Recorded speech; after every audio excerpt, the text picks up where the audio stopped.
Welcome into the Capital Ptbo Sports Show, an MNC podcast production, available wherever you do your downloading and simulcasting on TV, on your TV, Peterborough Lindsay. We are here live from the Capital Ptbo at 370 George Street in downtown Peterborough. Mark Million, producer Maddie. I'm your host, Jordan Mercier. Should legacy players be included in the All-Star games? Is the Home Run Derby still must-see TV? And where are we at with the complicated comments from one Andrew Wiggins? All of those, plus emails, fair or foul, and our weekly Mono-y-Mono showdown. Gentlemen, feels good to be back. How are you guys? Does it ever? Back in the saddle in the heat of the summer, and it's heat, no? Yeah, there's a lot of heat like going on out there. It's fiery hot. I left for 2 weeks, and I got, is that Curtis Joseph looking over my shoulder? Yeah. What's going on over here? Yeah, so if you haven't been to the Capital PTBO in the last couple of weeks, I also left on holidays, and we've had massive changes, big addition to our now Peterborough sports wall, which greets you as you come in the door. We've got a more than life-size Curtis Joseph painting that my father received from my aunt, who had won it at a Home Depot Christmas party. So it adorned the rec room for many years at my parents' place, and now it's here. Is there a reason why it has 2006 on it? Is that just when it was painted? Correct. 2006. Okay. Now, I believe just based on the way that is put on there, I think Bauer may have been a title sponsor or was on the jersey that year. Someone will correct me on that. But it was painted in 2005 for the 2006 season. Interesting stuff. Mm-hmm. Well, I do like it. It is nice. There's also a PK Subban jersey we've got kicking around. 2011 game worn Gabe Robinson jersey. Everything's game worn. Yes. Everything's battle tested, just like us three. That's right. Producer Maddie, what have you been up to, man? Feels like we haven't connected in a while. I have been, just soaking in the sun. It's, 40 degrees today in Peterborough. Notice you're showing off those legs today. I know. I cracked out the shorts for the second time this summer. Holy. It's a rare occurrence. Wait a minute. Can we have just a quick on that? You're not shorts guy? Not that I have Central AC now.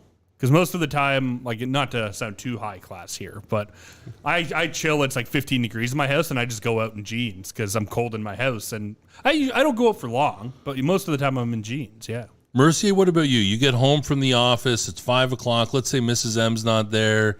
I'm in shorts within about 30 seconds of being in the door. No kidding. In the middle of January. Yeah. 100%. Always. Same. Some sort of I'm more pair of sweatpants. shorts. More sweatpants than I shorts do have at home. some sweatpants for sure, but my monkey suit is off the second I go in the door. It's absolutely right. Wow. 10 seconds in, bang, gone. Forget it. So last week we had a very special edition of the program. It was the first ever Capital PTBO Ultimate Hockey Draft. People can go and check it out. It's available wherever you do your downloading. I encourage you to do so. There's links all over social media. What reaction did you two get as it pertains to your teams? I had a lot of people, including your Twitter followers, tell me I had the best team. I didn't get that. That to me made no sense. I also didn't get that. I thought, and when I say get, I mean understand. My man Spencer Guerrero came in hot. And he was saying that, he likes my team, but he thinks Matt's team's going to be harder to score against. He was in the backup part of your lineup. Yeah, and I think, to be fair, I think I thought you two phrased it better. I think Latour, from that standpoint of when he said, I built it from the net out, kind of made that inference based on who he had on the back end and that sort of thing. But you won't be able to stop the offensive team million. And nobody added me about Gary Roberts. No, aside that's from true. You. Yeah, it was just me. No, because they were too busy laughing by the time they got to the fourth line. I did highlight the Matt Latour Yzerman to left wing as being a little bit cheesy. 100%. Listen, However, I gave you a chance to say no. However, I still really like my team. Now, I was the one that seemed to get all the heat on TikTok, on the TikTok account. There's about 13 comments in there. And because we posted my team first, they didn't really get what I was doing. So they're like, how do you not pick Bobby Orr? How do you not pick Mario Lemieux? So I responded to a couple of them saying, no, this was a legit draft. So they were not available on the board. Right. Rewind. Jordan made a TikTok to comment back at people because he was that upset about it. Wait a second. That was a new TikTok. I was knew a it. new one, yeah. Because I tried like including you in the post, and I'm at Mercier, at Jordan, at Jay Mercier. And then I see Jordan Mercier follows you. Just coming flying in. I had to walk him through how to make an account over the phone. That is true. Well, good for you. But the one guy, like Eddie Shore over Bobby Orr, like, you're crazy. And I was like, okay, you don't quite get what's going on, and that's fine. That's on us for not totally explaining exactly what it was, giving context. The other one that I got that made no sense was the guy's like, oh, you can tell who he watched growing up. And I thought, Ted Lindsay and Frank Mahovlich and Bobby Hull and Gordie Howe and Eddie Shore. Like, apparently I was watching all of them growing up. Really, Datsuk was kind of the one in Crosby, I guess, but that should be a slam dunk that he was going to be involved. Sure. It was interesting. I found, just looking through the three lineups again now, I probably have the most modern team, I think. Yeah, I've got Lindros and Forsberg, McDavid. Yeah. And Forsberg's still the one that I wish I had taken. That was disappointing. Yeah.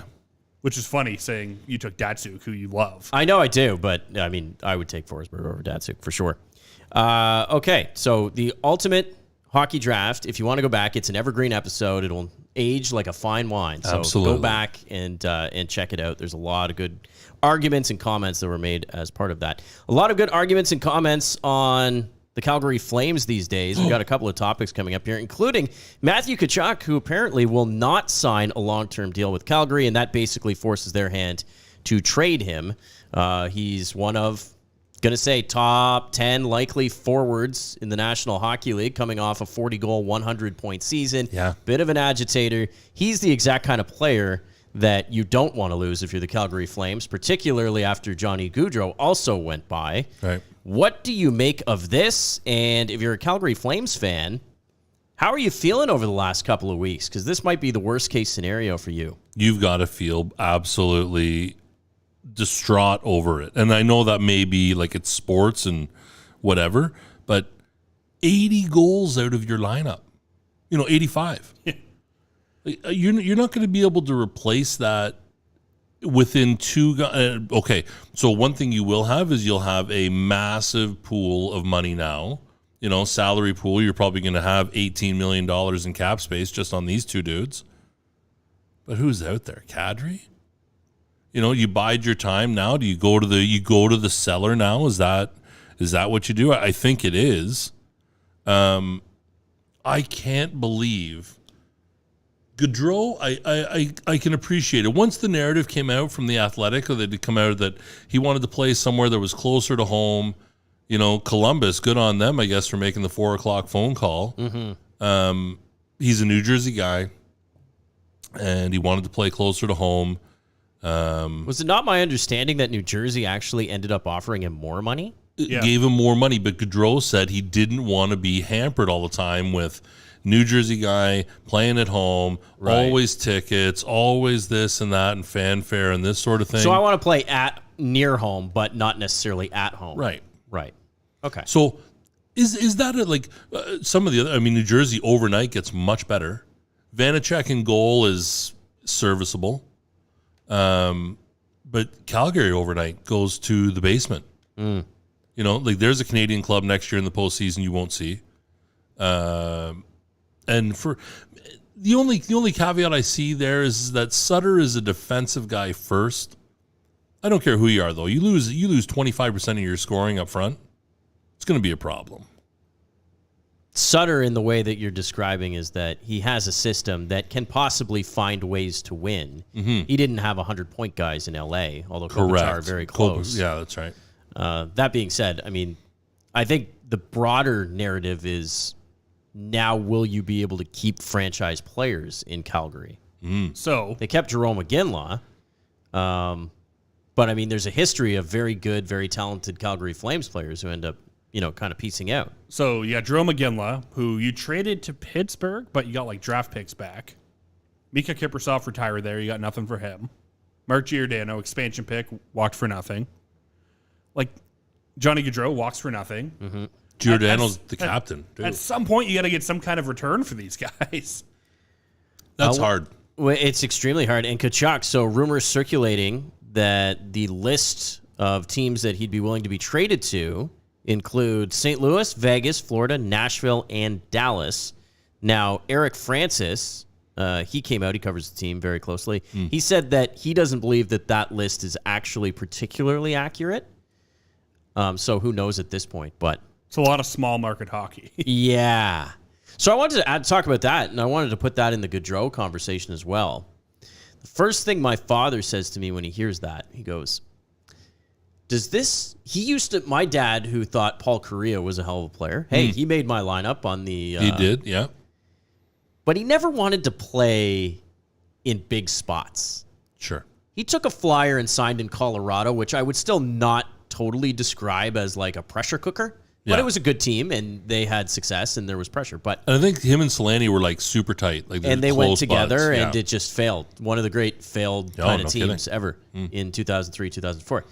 But then, he's in Anaheim where he's drafted, but when he leaves there, he ends up going to Colorado. And then there's, Nashville, St. Louis. Yeah. But there were all of these times where these Canadian teams, Vancouver in particular, lining up to bring home Paul Kariya, and he never really wanted to do that. Yeah. So whenever my dad reads about some of these marquee players who like going to these smaller places, he always calls it kind of Paul Kariya syndrome, where, hey, do we want to be the big fish in the little pond, not really be, whatever. Sure. You can make the argument about Jarome Iginla. Never played for a Canadian team till the end. Jarome Iginla? Not Jarome Iginla. Jaromir Jagr. You messing up your one voiceover got me all mixed up. Oh, it did too. Yeah, Jagr though. Yeah, but hold on a minute. 23 games for Calgary. No, I understand that, but Jagr, he played in Pittsburgh during a time where they were successful. He played for the Rangers, right? At the end, yeah. Played and for the then Caps. He also played for the Flyers. Like, he played in spots. Different markets. I think if you're a guy like, you know who this is Phil Kessel, right?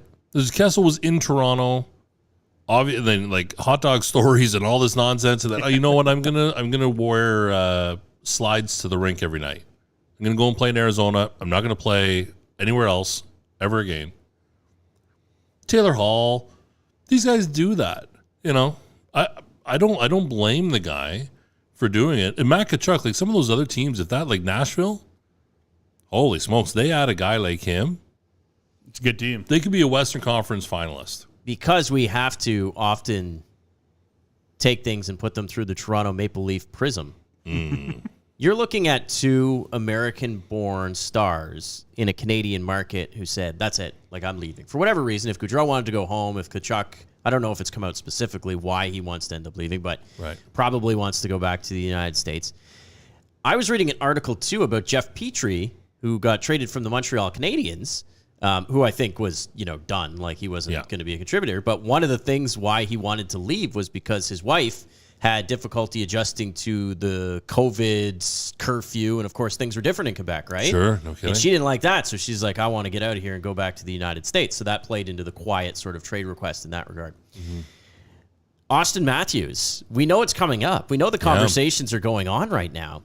Does any of this make you believe that a bona fide American superstar in Austin Matthews would want to go for maybe an easier environment than what he has in Toronto? I absolutely have to think so.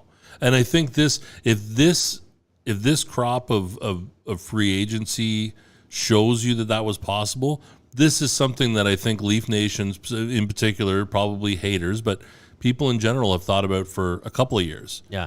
That you don't win in Toronto, something has to change, and we continue to wait and wait and wait, and your big three, if you can't get it done, I think it's probably a pretty easy narrative if a guy like Austin Matthews says, I want to go to Arizona and sign in free agency.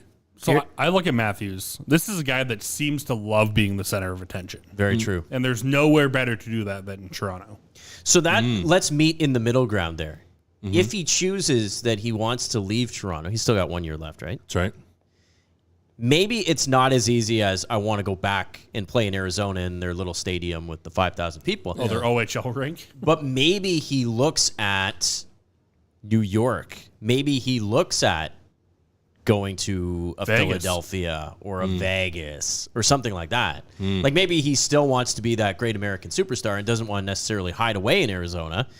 But maybe there's other alternatives that he would think like if he's just like, man, I could be the biggest star in the world if I played for the New York Rangers, probably. Yeah, that's true. If he wants to come to the Red Wings, Come on over, Austin, baby. Yeah, that's a big. Stevie will sign you. That's a big market, but I think the flip side to Matthews is once Arizona gets outside of their OHL arena, they're going to have a bona fide star to be able to put bums in seats at their new stadium, and what better way than to bring the hometown kid, Matthews. So I think you're right. I think there's 100% there's something there about Broadway. They'd have to get rid of. They've got some big time contracts there with Panarin, certainly a couple of guys. Adam Fox obviously is a young and up and coming guy. Like they've got some pieces there. I'm not sure if Austin Matthews would want to play in the Gerard Gallant system either. Sure, probably not great. Which probably quashes some creativity if you pay attention to. Gallant gets fired every 2 years. Anyway. He does. He doesn't hang around for very long. So that is very true. But it doesn't even have to be New York per se, but I look around and I go, there could be something here, or is it just something that's isolated to Calgary and Alberta, where it's just too out there, the games are on too late. I don't know, for the Eastern audience. So Mike Commodore surprisingly had a pretty level-headed take. He said, folks, on top of COVID Canada, Calgary has the worst arena in the league by a landslide, with a new mayor who immediately nixed the arena deal once they were elected. Why would he want to stay? Fair. So maybe there are some other things behind the scenes, like that Saddle Dome's got to be. It floods every year. Well, it's got to be creeping up to the oldest barn in the league. Did they build that specifically for the Olympics, or was it around before the Olympics? It was before. Yeah, I think they played there in 1980 when they. Yeah, I'm looking. Moved there. Wow! I'm looking at the NHL arenas now. 1 sec. So I think it's a valid point. It's just strange because it used to be Edmonton every year. Right? It was always Edmonton about you can't recruit a superstar. We can't keep our superstar. Pronger wants to leave right away. We can't keep Chris and all these things. And so, Scotiabank Saddle Dome, the only ones older are MSG. Sure. Which gets renovations all the time. Yeah. Yep. And the Climate Pledge Arena in Seattle. Really? Wow. Supersonics. 1962. It did get a huge renovation, mind you. Yeah, sure. But it opened in 62. What do you make of the Toronto Maple Leafs so far this offseason, Mark? I don't know if the expectations were super high just based on the cap situation. But, okay. You hear catcalling from Leaf Nation all the time when the big splash is signing Peter Engvall. Yeah, right. Right, because I love Petey, and he can plug right in, but that's not going to get anyone super excited. The immediate comment, you don't even have to scroll into the comments to understand, plan the parade route, right? Because that's you've downgraded in goal. Thank you. You went from Campbell 5 years at $5 million, and I know Campbell hasn't won anything, and I know Matt Murray has. But now, what are we talking about here? We're talking about a guy that's got something to prove for sure. Matt Murray does, and Samsonov. Well, he's Pete Mrazek too.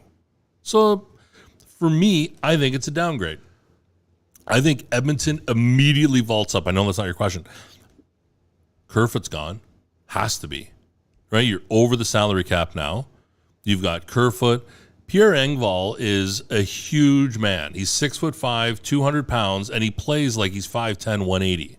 I'm not sure the last time he threw a check was at the cashier. Like, that's it. There's nothing else about this guy that I like. Not bringing a lot to the table. No. You're a huge human being. You should be throwing it around like you are. Maybe that's not his game, but listen, you got 35 points in 80 games.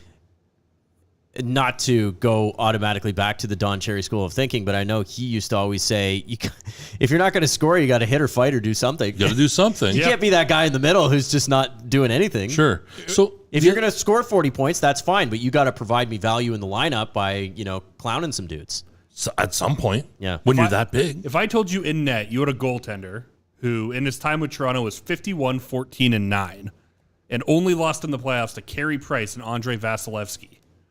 That sounds pretty good. I still think you can make the argument that actually he was better than Vasilevsky in that series. The That's totality of it, both save guys for were one sub game. Both guys were sub 900 for save percentage, but that Montreal series, he put up like a 930 save percentage and still lost.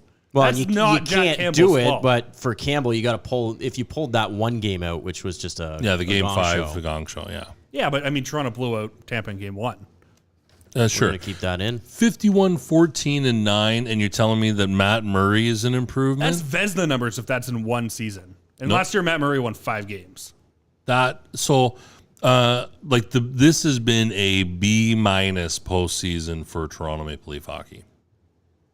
What about for Ottawa Senator hockey? Do they not automatically jump up the standings? they become immediately a team to watch out for in the Atlantic, and you keep looking for who's going to. I think they're ahead of the Red Wings for sure. Florida, they're going to still be good, and they're going to be in that top tier. You're looking for Boston probably to take a step back. Yeah. Can Ottawa catch a team like Boston to kind of get into that upper tier? Is Montreal just buried now? Yeah, they stink. There's not going to be a lot going on. And they had a Montreal decent Canadiens. offseason, but yeah, like they didn't take the steps anybody else did. No, although they did address some size, which has always been a criticism of the Montreal Canadiens, is that they're too small. And for whatever reason, the common things that I always hear is they're too small and they don't score enough goals. And they always seem to get rid of players that kind of score for them and maybe have some size and bring in smaller guys. And it's just been a weird recipe for the last 15 years. They drafted a big winger that scores, though. They drafted a big winger that scores. They went out and got Kirby Dach, who's a big guy. I don't think he's fulfilled his potential at all, but he's 6'5". So immediately you go out and kind of get those guys. So I like the moves that were made for sure for the Montreal Canadiens. Yeah, so do I. I think that there's something off, though. Like the Habs in goal, certainly. I mean, you're watching the end of Price. Big question mark. Well, they said he'll play at most 50 games this year. Right. So his days of being a marquee starting National Hockey League goaltender, they're fading They're out. done, yeah. Right. pretty much done. I like the fact that they drafted the big kid at center. I like that. I mean, size isn't something you can teach. So whether or not the kid, I'm sure the kid can play at a high level. I don't doubt that. I don't see them like. I think from the Sens as an example, young offensive core, and you add DeBrincat and you add Claude Giroux, I think is a win. For the Habs, I think there's still that ball's still rolling. I think there's questions on the back end. The Certainly defense sucks. There's going to be questions in goal. Certainly, Carey will steal you a few, but that's really it. Before we move on, great tweet that I saw today. How can Toronto trade for Matthew Kachuk, Juan Soto, and Kevin Durant all at once? Yeah, every single piece of the organization is looking for major upgrades potentially. Sure. I think Juan Soto I would be extremely interested in, and they could have anybody but Vlad Guerrero. They could have anybody else that they want but Vladimir Guerrero. Maybe Manoah, I would be a little bit more picky what that trade would look like. But that being said, I think if I also like the idea that Juan Soto turned down $440 million. Did you ever think you'd hear that back in the day? No. He's going to turn down $440 million. $500 million turn down? It's not enough for me. Is it not enough, or is it he just doesn't want to be in Washington? I think it's oddly a little of both. I think he wants to be the highest paid, probably, because that's what they all strive for all the time. Well, we saw Bryce Harper a couple of years ago. Yeah. I think the one difference with Soto, and I mean, don't at me about the amount of money, because I know $440 million. I know it's ridiculous and asinine and everything else. You're talking about a generational talent, and I know he's hitting 250 at the break. Generational talents don't hit 250. I get it. This guy's one of the most feared hitters in baseball, and he's 23. He's leading the league in walks. He's like Barry Bond-esque when it comes to walks, like early 2000s Barry. The kid was runner-up for the MVP last year, I think. He's 22 years old. He has all of the markings of being an absolute stud. I think for the Jays or anybody, and I realize that what we're doing here, but for the Jays to even have a shot on a guy like Juan Soto, it's going to have to start with Bo and probably two serviceable outfielders, and Nate Pearson's arm is blown up, so it won't be him. Oh my God. It's going to take your top 3 or 4 studs on the farm to even have a conversation. This was an absolutely perfect transition to our next topic, which was going to be Major League Baseball, in particular the All-Star Game. Before we get your thoughts on the game itself, bad jerseys again for the second straight year. Rethinking things has not been good for Major League Baseball. Of course, the American League sort of blending in with the umpire, the National League, the all-whites with the gold lettering. Don't love it. Now, is it my imagination, or was there a point in time where they would wear their own jerseys? Yeah, one team would just be whites and one would have the...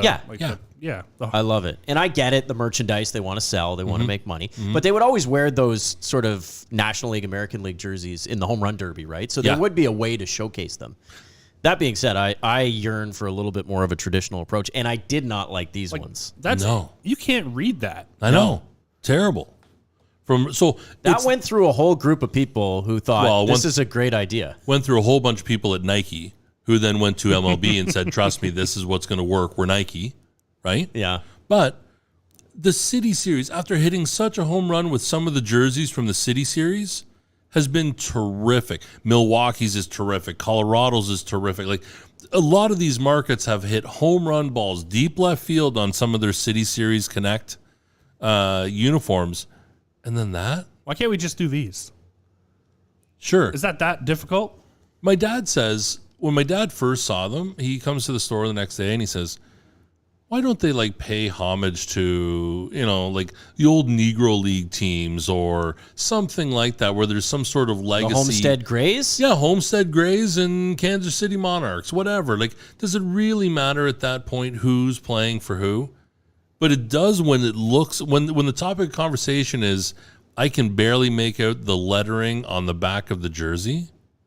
Oh my God. What a joke. The Capital Ptbo will be offering those on clearance in 6 months. I guarantee it, because you'll be able to fill your boots with them.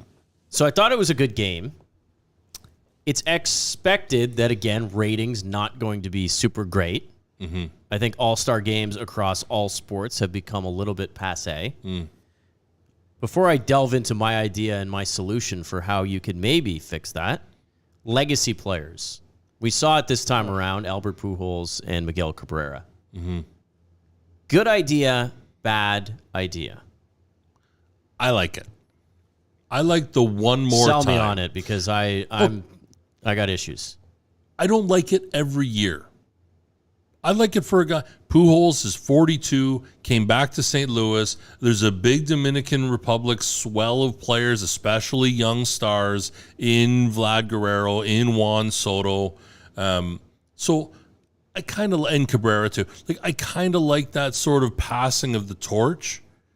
If Verlander gets to 40 and he's not that wins and losses matter anymore, but like if his whip is 1.7 and his ERA is ballooned to 6, I don't really like the idea of JV coming in and throwing an inning or 4 outs type thing.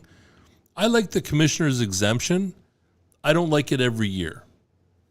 I think I'm okay. And one thing that you have to understand about the history of the All-Star game is there's always been old-timers who make it that probably shouldn't make it. Derek Jeter? Well, Derek Jeter would be one example, but I mean, Ripken at the end. Going back, the Ripken at third base where he's getting pushed over, hit a home run in that game, which actually is a crazy moment. Grooved one, got a cookie, like all big time. Field. Are you kidding? But you can't tell me that during his last All-Star appearance that Hank Aaron, Willie Mays, Stan Musial, they're all bag of bones. Oh, for sure. Mays is playing for the Mets. Like, holy crap. It's over. The NBA, I believe Aaron made one with the Brewers. Yeah. Which is crazy. The NBA a couple years ago put Dirk Nowitzki and Dwayne Wade in the All-Star game in their last year. And I was like, I don't want to see this. Dirk at that point was all elbows and knees, like just horrifying. He was a walking skeleton. I think they did do a good job with Albert Pujols. I thought they did a bad job with Cabrera, and a lot of people talking about this on social media, that during his at-bat, they're doing a split screen, and it's like the David Ortiz show. Yeah. And it's like, why are we doing this at this point? You could do the David Ortiz show at any other point during the game. You wouldn't need to do this. Okay, you want my solution? Yeah. And you're probably not going to like it. There is, now, I think overall, let me just say, I think baseball's popularity has dwindled, and it's steadily gone down.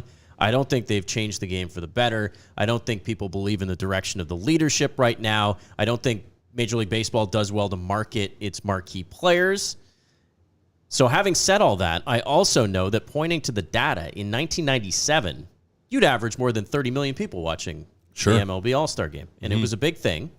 And one of the reasons why it was a big thing was because there was what we call water cooler speculation. There was, if we put Randy Johnson against Barry Bonds, how is that going to make out? Yeah. If we have Larry Walker lining up against Roger Clemens when he was still in the American League, well, how's that going to work out? Interleague play killed the specialness of the All-Star game. Now, I'm not going to be totally get off my lawn guy here, but there was a point in time, and Mark, you can speak to it because you're a baseball fan, where there was always this, Ooh, man, I tell you, this great player in the National League, he has to do a little bit more. And, I would love to see him against this pitcher. And it would only inevitably happen in the World Series. And sometimes not at all. Sometimes you'd never get that matchup, and you could argue for years and years over who was better and whatever. Mm-hmm. And then interleague play comes in, and it's basically all becomes mingled. Now, I think there's value to interleague play. I think there's value to the Cubs and Yankees and the Red Sox and the Cardinals and some of these more historic rivalries. I don't necessarily think there's value in San Francisco, Seattle, and Arizona versus Pickett, Cleveland. Yeah. So could we not just limit it to every year you get one opponent and you do like a home and home? So you match up similar to what the NFL does, like division and division. And this year, every year if you've got a team in your city, there would be a series between the Cubs and the White Sox or the Yankees and Mets, and that makes sense. And then other than that, you're sort of looking across and be like, okay, this year we're doing a home and home with the Texas Rangers. That's it. Yeah. And I think there's value in it now more than ever because there's more postseason spots available. So I would like to see teams from each league playing more against their league because the games ultimately are going to have more meaning later on. That's me. And then who knows if it renews the interest? I'm not sure. I think maybe the horse is out of the barn. But I still like some of the mystery of National League versus American League. And then we could talk about how now there's really no difference because the pitchers and all this stuff. But that's just sort of what I was thinking about how much I used to actually care about the All-Star game and how much I got a kick out of it. And to be honest with you, even though we're talking about it here, didn't watch a heck of a lot of it. I don't even know who won last night. American League. Yeah, American League 3-2. 9 in a row now? 9 in a row. They've won 21 of the last 25. Why are we playing crazy. the game? It's 47, 43, and 2. But I think the overall record. But the National League has been. It's always been the senior circuit, right? Circuit, yeah. It's always been in the 7, 8, 9 hole. The 7th guy bunts, so the 8th guy.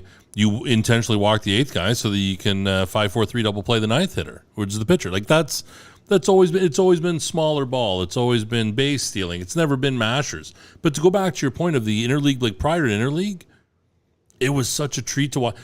You got to see McGuire against Randy Johnson when he played in the American League. Like they would travel to Oakland, and it would be, or they travel to Seattle. It'd be Randy versus McGuire. The old King Dome, right?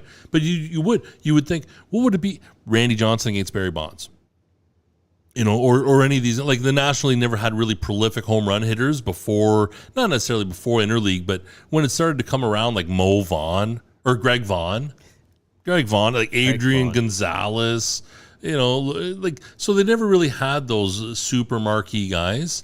But you're right, it's ruined it. I could be corrected on this, so please do. But I think between Willie Mays hitting 50 home runs and it's tough to say because technically McGuire hit 50 the year he was traded, which is sort of a weird anomaly. Yeah. But then 98 with Sosa and Greg Vaughn actually that year did hit 50. Mm-hmm. I think George Foster was the only one. So you're right. There was a lot of times where, Darryl Strawberry led the league in home runs with 39. Nobody hit 50 home runs between Foster and Fielder. Yeah. From 77 to 91. Cecil Fielder was the next one at 51 in 91. And then all of a sudden, everybody, Brady Anderson comes out of nowhere and he jacks 50. So I like your idea. I don't think it works because guys sign free agency. Like, it feels like guys don't stick around anywhere very long. Yeah, you're never going to get that mysterious matchup because that guy could just end up in the National League in 2 years. I don't know. I think that there's some value there because I would rather them going back to, if you want to get rid of interleague play, I can appreciate that. Maybe you could have a legacy play every single year where in 2024, so we're going to go back to, Toronto and Kansas City as an example in 85 or Toronto and Detroit. They're both American League teams, and I realize that. But, you'd have to go back to World Series years. So if you had a Toronto and Atlanta home and home, and that was going to be it for the 30-year anniversary of 92. Oh, Mark, you're tickling me right where I itch here. I think this is a great idea. Stay with me here. That every year, the schedulers just come out with, if you're the Tigers, you're going to play the Cubs, and you're going to have a 1945 little throwback game, or the 84 Tigers, they're going to play San Diego, and you're going to bring back all the players. And you can Steve wear Garvey their unis and all these things, and it's a great made-for-TV event. you're still going to get Kirk Gibson hitting the home run, and it's going to be terrific. Now, hold on. 1921 World Series. Who won it? That would be the New York Giants. Over? The Yankees. How many games? 6. This can't be 8? Okay. Oh, yeah. They did do best of 9s. Yeah, there was a few best of 9 sprinkled in there. Over at the Polo Grounds. That was right. And Correct. both teams played at the Polo Grounds because they hadn't built Yankee Stadium yet. Mm-hmm. Right, Same 2 teams played the next year, too. I'm out of here. By the That's way. it. Don't try and at me with that. So staying with the All-Star game. Blue Jays and Major League Baseball discussing the idea of hosting the 2027 All-Star game at Rogers Center. That according to Shai Davidi of Sportsnet. Do you remember the last time that they hosted? Cal Ripken Home Run Derby. That's right. 1991. So the Blue Jays have only hosted the event once, 1991, during the Dome's second full season, and are certainly due to stage another. That contest was a 4-2 American League win. Cal Ripken Jr. was named the game MVP. Festivities around the event have, of course, grown since then with the Futures Game and the draft now part of the week-long Fan Fest. So we know that there is some renovations on the horizon for Rogers Center, and this would be a good way to pop things off. Sure. Is the conversation gone about the putting in grass? Is that over? I don't know. Because I remember they were talking about we have to reinforce the base of the CN Tower. They've got to dig down so far so you can put a proper irrigation system in. Yeah, no, this is the thing. I didn't know that. Yeah, because I guess the base of Skydome is probably cement into bedrock. Yeah. Right? So, you've got to have a proper irrigation system where the water can run off and it's got to go somewhere. And there was something about having to renovate the base of the CN Tower. Final plans are not yet known. This is, again, according to Davidi, but initial discussions included the outfield being redone and with elevated bullpens and some asymmetric walls being put in this winter. Some season ticket subscribers were recently informed that they'll be relocated in 2023. The rest of the lower bowl will reset. Will start the following offseason. So there you go. Montreal Expos, they also hosted one, right? 1982. I would go back to Montreal before I go back to Toronto. Toronto's ballpark just doesn't excite me. It's fun to go to the game, but it's concrete jungle. Aged like milk. No, my God. Everything is gray. Yeah. No kid. Maybe by then they'll bring in a designer and try and figure it out. Sure. Well, they got those new lights up. That's a good start. Romano's got his rave light show now. Oh yeah, sure. They did that with the closer. What was his name? The Latino kid. He ended up going to Houston. Oh, Osuna. yeah. Osuna, yeah. Same idea. I do like the drama of the closer entering the game like that. So do I. Enter Sandman, come on. John Rocker, just a full sprint. Just wouldn't, just... Speaking of a guy that aged really poorly. Not well. That's for sure. Home Run Derby. Let's just brush past the Home Run Derby that was in Major League Baseball. It's the one thing I watched from All-Star festivities. Okay. Did you still like it? I didn't know it was on, and then my mom texted me saying, "Hey, are you watching?" And I turned it on right as Soto was going up for the last time. I want to talk a little bit more about a Home Run Derby that we might have here in the city of Peterborough. Oh, my gosh. Ooh. I saw this go out on social media. You didn't even tell me about it. This was like a blind... You're like a blind assassin coming after me with this one. Sometimes I've got to keep even the littlest nuggets from you, Mercier. So Major League Baseball All-Star Game, I'm sort of over it with the Home Run Derby. Yeah. This, I'm excited about. The Capital PTBO Home Run Derby. This is something that was floated to me by your good friend Pete Dalladay. Yes. Who had it floated to him once upon a time by former colleague of yours, Colin Teskey. Yes. Correct? So you got to give the lineage its due. And then, so the fun part here is Home Run Derby when I was a kid was so fun. Like, we go to Confederation School. They used to have a box painted on the wall. And then the kid would heave it in there. And you had to trust that it hit the box, right? And you'd play, 3 outs. So if it hit the asphalt, out. You got it to the grass, you're in play. This will be a little bit different. Kinsman Ball Diamond. 10 pitches. So 10 pitches, not 10 outs. 10 pitches. You want to take a pitch because you don't really like the location? No problem. We're going to play with softballs. You don't have to lob it in there. You don't have to slow pitch lob it in there. You can lob Give it a little however bit more of a stream. Sure. You bring your own pitcher. That way you've got nobody to be mad at if, your dad's not lobbing them in there for you or whatever. You don't have to use the company guy. 10 pitches. If they get out, they got to get out over the fence in the air. Home run. It's a point. It's a pitch. Best of 10. Now, depending on how many people we get, we'll have X amount of divisions. We're still kind of working that out as to how many people. We're going to cap it at a certain number. And then it'll be luck of the draw as to what division you get in. Literally, like player number 1, slot number 1, and so on. And then we'll have a final. And we'll have a trophy. And we're going to have a little trophy. And I've got the trophy already being commissioned. And it's not going to be like Rick Hart's and I Love You Dags and Austin Trophies and those guys. Like, they do great jobs. This is a capital PTBO trophy. Wow. And trust me, you're going to love it. I don't know what that means. No, that's exactly it. You know that it's going to involve like something fun. It's going to be like a little toy or something's going to be involved in it. And you'll go on the wall of honor here at the store. Who's on there now? Your dad? My dad. Graham Elliott? My dad and Graham Elliott. Those are the only two men that have managed to win a tournament. So wait, we're saying 10 pitches. Mm-hmm. But you said you could take a pitch. You could take a pitch. Okay. So 10 swings. You 10 foul one swings. off, it's an out. Yeah. You hit one out, it counts. Okay. So max you can hit is 10 home runs. That's the in most any you given could round. hit, 10. Okay. And if there's a tie, it's just a shootout? If you get to a tie in the final, I like the blast idea off. of the blast off, and you do 3 pitches. Bang, bang, bang. And we're just, you go, you have to go 3 every time. You can't have like a one swing, okay, next guy gets into the box. One swing, okay, next guy gets into the box. No. You're going to see me like Happy Gilmore swinging with some bad pitches. Who here, let's put it out here, right here into the ether. Between the 3 of us here, who's hitting the most home runs? Me. I think Jordan Mercier hits the most. No doubt. Which I is think- also funny because I'm 5'5", 150 pounds. Okay, so Yeah, yes. I'm 300 pounds, but I have hit nothing but grounders this year. Okay, so you have to put him in the cage, work on some swing trajectory. Now we're talking metal bats, though, right? I sure. might have a chance there as a couple line Aluminum drives. bats, and it is taking Aluminum place bats. at Kinsman. It'll be at the Kinsman Arena. Yeah. Doable. So I think Kinsman Arena, and somebody will correct us if I'm wrong, I think it's 220 in the corners and Yes. 260 to the middle. Yep. We played there the other night. So there's a lot of guys talking a lot of smack about like, oh, the park's not going to be able to hold me. Aaron Canton thinks he's one of those guys. I know, that's the best part.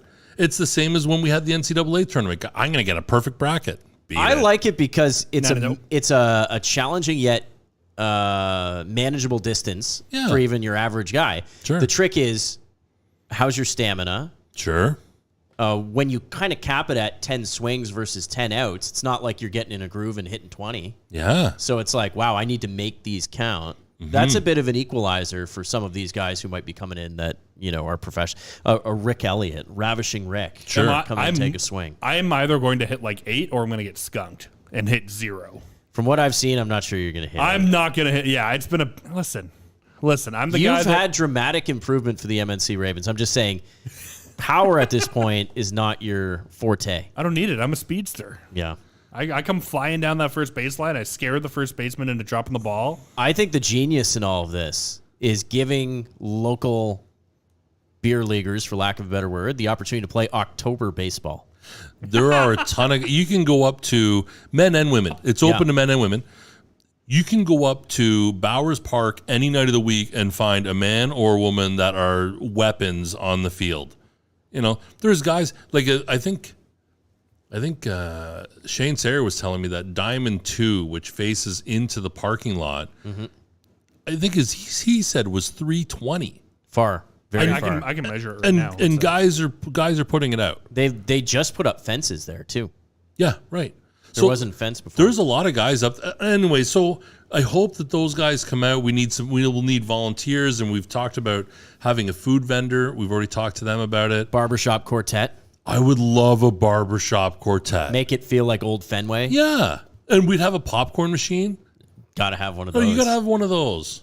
Oh, it's going to be terrific. And we'll be selling butt scratchers. I'm not sure about butt scratchers. Butt scratch. Oh! I don't think we're going to do that. Family Guy reference for you. 317 from home plate to the fence at Bowers. Right. And guys are crushing them. That's so a shot. It's It's going to be a lot of fun. I mean, obviously, it's for entertainment purposes only, but you will be Peterborough's home run king.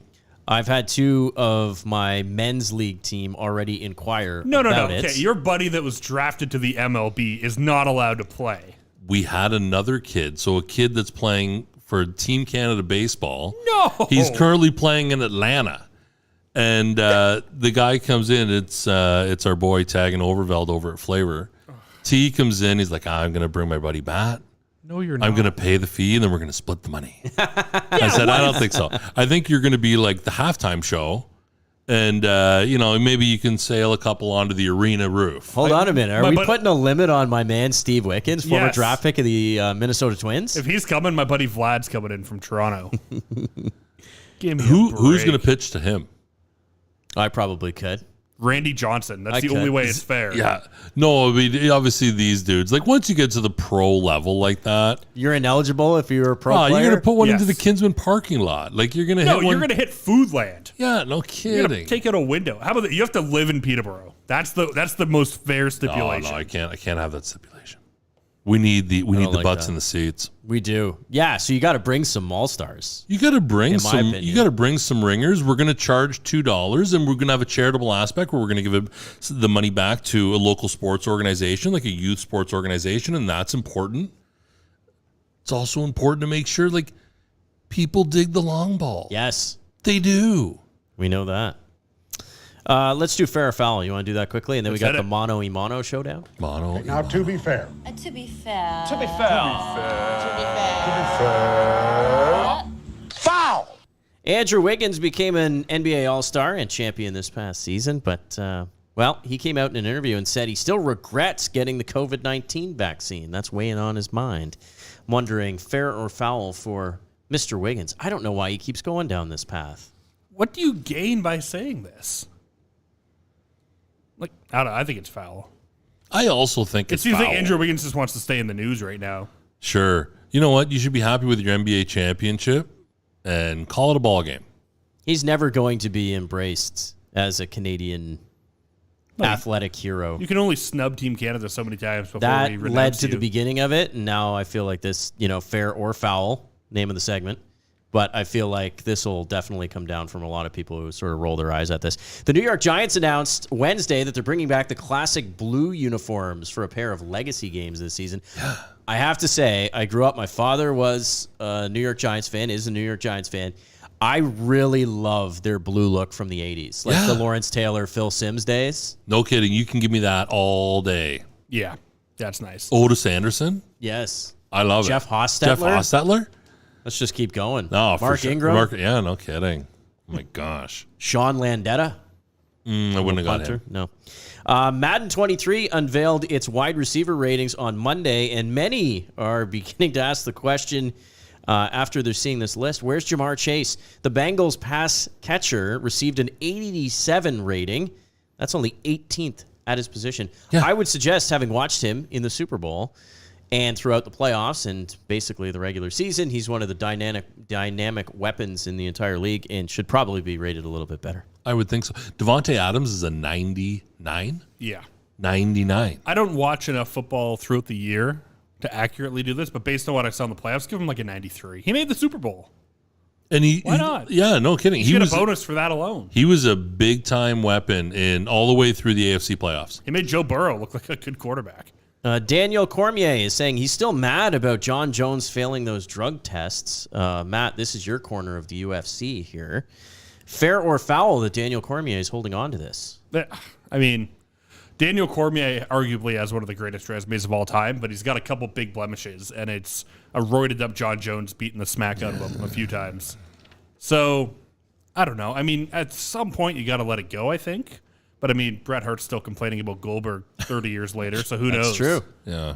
Kick in the head. Yeah, right. Retire. So, I don't know. I mean, at some point, you got to let it go. I get why he's angry about it, but at some point, you got to let it go. That is how we do fair or foul here on the program. Mono-y-mono, gentlemen. This is something we do at the very end of the show.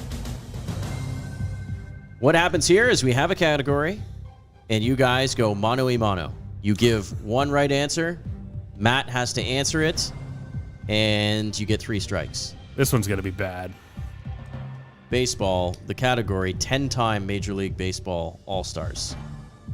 10 times. I'll lead off. Yes. Henry Aaron. Yes.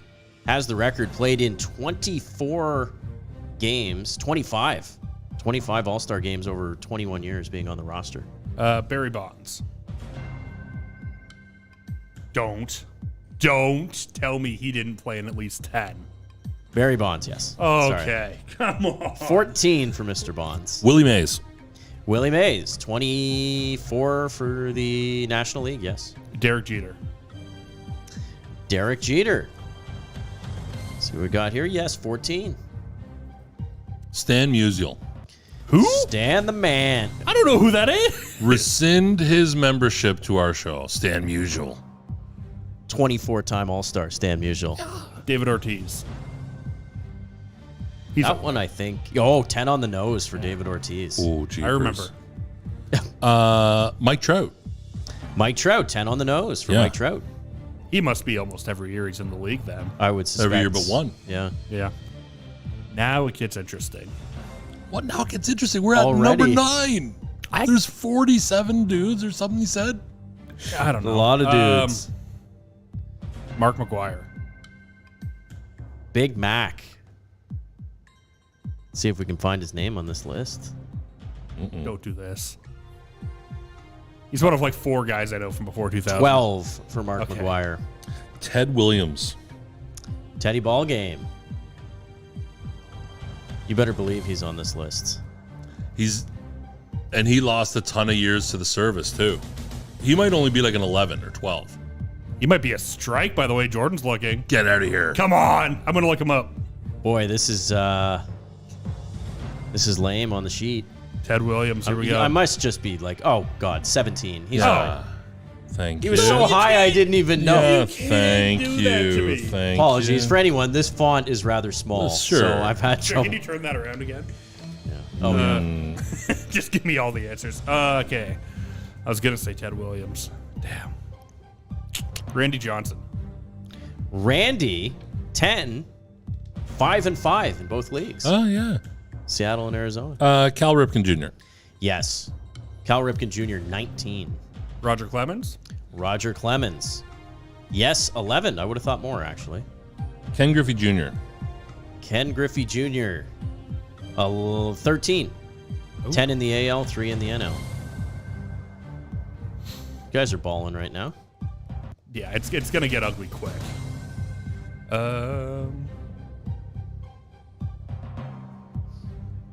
Just blanking on every baseball player of all time. Manny Ramirez. Great guess. 12 for Man Ram. Wow. Peter Rose. Pete Rose, Doesn't count. Bet on games. Charlie Hustle. 17. Shouldn't count. I'm just thinking of really roided guys right now. That's all that's in my head.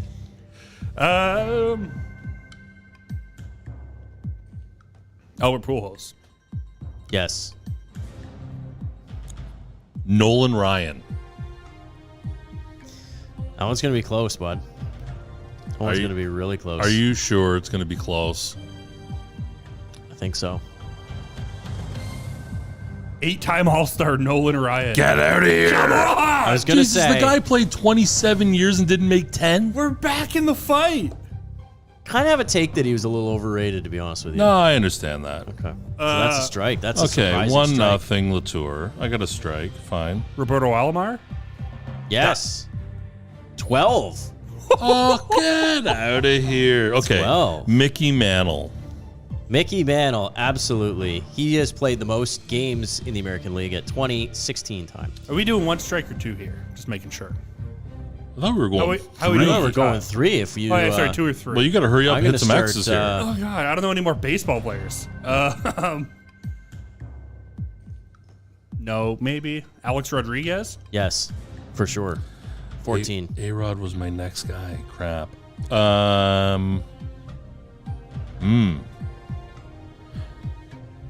Oh, this guy's on the fence for me. Harmon Killebrew. Yes. Clayton- 11. Clayton Oof. Kershaw.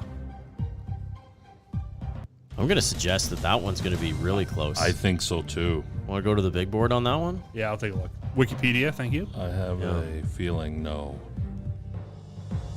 Some surprising names that were 9. not actually. Oh, no. 9. This No, did in that's a strike. 2018. Mike Schmidt. Michael Jack Schmidt. Who? Yes, 12.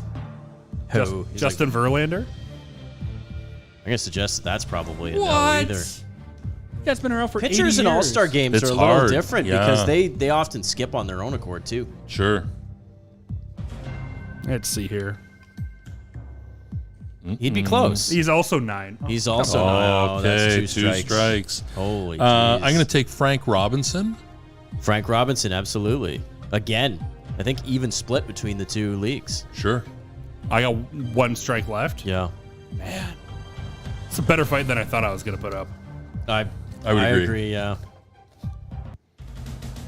Jackie Robinson. No. Too old? Didn't play long enough. Didn't play long enough. That's 3. Mark, you give me 1, you win. I've got still 2 to burn. I put Johnny Bench. But Bench sure. might be 14. Okay. That's it. Johnny Bench. 10-time Major League Baseball All-Star Games. Mickey Mantle, Cal Ripken, Ted Williams, Rod Carew, Carl Yastrzemski, Yogi Berra, Carew! Al You know Kaline, how bad that hurts me? Brooks Robertson, Nellie Fox, Reggie Jackson. We didn't have Yvonne Rodriguez, George Brett, Joe DiMaggio. Anybody? Yeah. I wasn't sure with DiMaggio. 13 years and 13 All-Star games. All-Stars, yeah. I should have had Rod Carew on account of the puzzle that I spent 3 months building. Or Adam Carlton Sandler. Fisk, Elston Howard, Elston Ricky Howard. Henderson. Nobody went with Kirby Puckett, Ichiro Suzuki. Oh, I should have gotten Ichiro. Looking at the National League, no Tony Gwynn. You guys didn't say him. Warren Spahn, Ozzie Smith, Roberto Clemente, Ernie Banks. Beautiful day. Let's play too. I had Banks. Yogi Surprising- Berra? Surprising 12 here with Barry Larkin. I don't even know who that is. Mel Ott. He was a Hall of Fame shortstop with the Reds. Barry Larkin, not Mel Ott. Mel Ott was for the Giants. Mike Piazza. Tom Seaver, the late great. Oh, wow. Tom Seaver. Gary Carter. The kid. And Tom Glavine. Joe Medwick. Yadier Molina. Do we have time for a Facebook comment? Yes. Yes. Brian Goldfinger. At some point, winning will matter for Matthews. Leafs are losers since 67. Yeah. Mercier's beer league team is better. Keep up the good work. Is Million even wearing pants this episode? He went after everybody in one comment. The answer is no. Personal injury. Brian, we're looking for sponsors for that softball team, buddy. I'll send you the invoice. Be able to check it out. Boys, this was a fun episode. It was good to be back in the saddle here. Yeah. Thank you so much for listening. Thank you for watching. This has been the Capital PTBO Sports Show, an MNC podcast production, available wherever you do your downloading and simulcasting on your TV. Peterborough Lindsay for Mark Million and producer Maddie. I'm Jordan Mercier. We will catch you again next week.